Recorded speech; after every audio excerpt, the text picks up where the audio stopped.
Audio Jungle.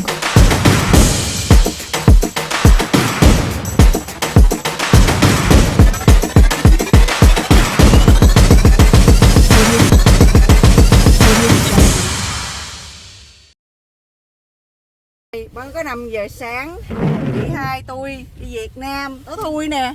Rồi tí bữa nay Tiết nó đâu rồi? Dài đâu rồi? Tôi hành hạ mấy đứa em tôi nè. Ê đâu rồi? Đâu rồi anh? Ở đây không được rồi. Tôi hành hạ Chị Đó. hành hạ mấy đứa em tôi. Nó mới có 5 giờ sáng. Cho nó ngủ. Lâu lâu có Tiết xuống ngủ ngon mà. Nó không có ngủ được. Để đi Việt Nam. Nó xuống. Không có bây giờ Wow. nó xuống rồi đã không? Qua 2 tháng muốn Tiết. Bây giờ 2 tháng chờ luôn. đi Việt Nam Tiết quá chừng. Rồi đã. Rồi giờ, Rồi giờ đi ra Logan Airport. Đẹp quá hả? mình đã đi dây bất cứ ai trên đài nó nói sao nó đẹp quá vậy? Vậy chứ chút kia về hết nó đẹp bây giờ. Sương vậy. Hú hồn. Hú hồn. Đấy. Hết hồn. Đây. Tiết xuống quá chừng luôn nè. Quay vô đây thấy không rõ hơn. Nó rõ ghê. Thôi. Giờ là 5 giờ 29 phút. Đêm kia nó cho cơm trắng với nước tương thôi. Thôi sao chắc trời nó xuống lụi đúng không?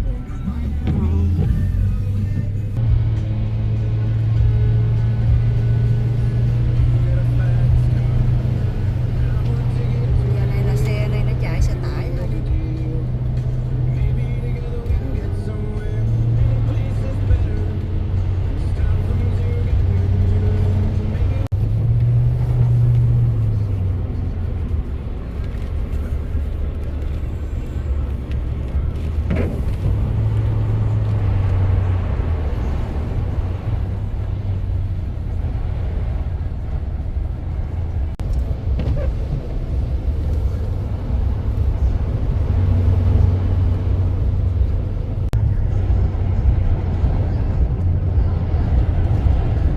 Quá chừng tiếng.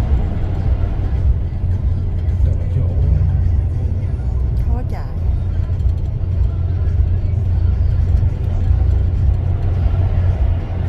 Sân bay nha. Chị hai đang check in nè. Đưa chị hai về Việt Nam này. Này Boston Airport nha cả nhà. Logan Airport chứ, ở Boston. Đây. Ui. Chị hai đâu? Chị hai vô check in này kìa. Đó. Hello, xong rồi hả? Xong rồi hả? Sao? Vừa đủ. Vừa đủ không? Có cái 2 kg. Hơn chút xíu. 22.2. Hơn chút xíu. Nói rồi phải không? Ở nhà phải cưng yếu chút Phải xíu. không? Có phải không? Cho đi hả?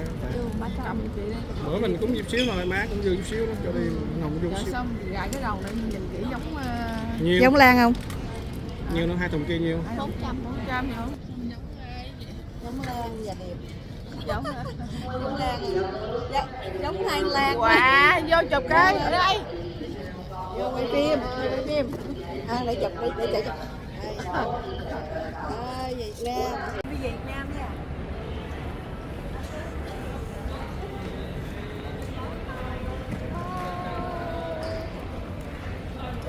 Đi đừng nhớ em quá nha. 8 gạo.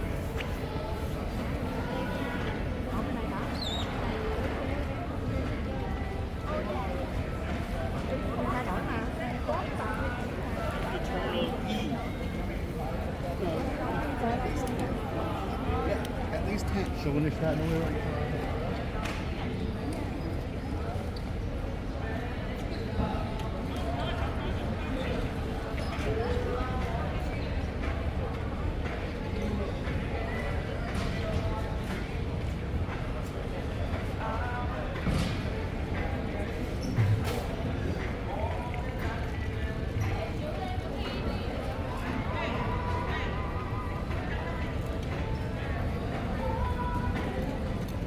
Bye.